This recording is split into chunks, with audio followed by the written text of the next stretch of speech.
How can you see without using your eyes? 6-year-old Angie's fingers danced across her tablet screen, its glow reflecting in her eyes. High above her, a beautiful lady in a sparkling costume twirled and danced on the high wire as the crowd gasped. Later, everyone held their breath as the daring lion tamer placed his head in a lion's toothy mouth. But Angie didn't notice. Her mobile game was far more interesting than any real-life circus act. Most of the kids in the audience were glued to glowing screens too. They missed out on the grand excitement unfolding all around. Then, one morning, something was different. Angie opened her eyes, but it was like the lights wouldn't turn on. She couldn't see. At first, she was scared, a tiny tremor starting in her chest.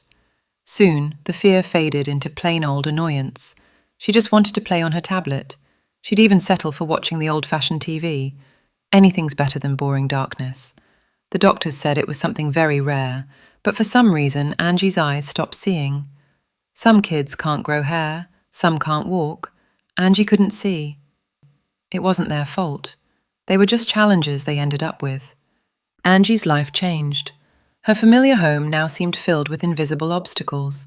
Simple tasks became huge challenges. One day, a teacher introduced her to Braille, words made of tiny raised bumps. "These are letters," the teacher explained gently, guiding Angie's fingers.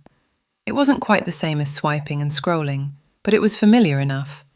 Slowly, carefully, Angie learned, feeling the bumps until patterns made sense, transforming into words and then into stories. Soon, her days were filled with books, becoming her passion. Their wondrous stories transported her to beautiful worlds filled with vibrant characters. At 9 years old, a miracle happened. Angie's sight unexpectedly returned. Doctors said it was a fortunate circumstance that rarely happened. But the world, suddenly bright and busy, overwhelmed her, especially her tablet, flashing with colors and movement. She found no comfort there. Angie reached for a book. She ran her fingers over the familiar Braille, saw the printed words. The stories she loved were still there, constant and clear. They continued to comfort with or without the lights. That was Angie's Insight, a StoryBurst by Wayne Brandenburg, inspired by Elizabeth's writing prompt. "I like to read books." Thanks, Elizabeth. Leave a comment with a 5-word prompt. You might inspire a future StoryBurst.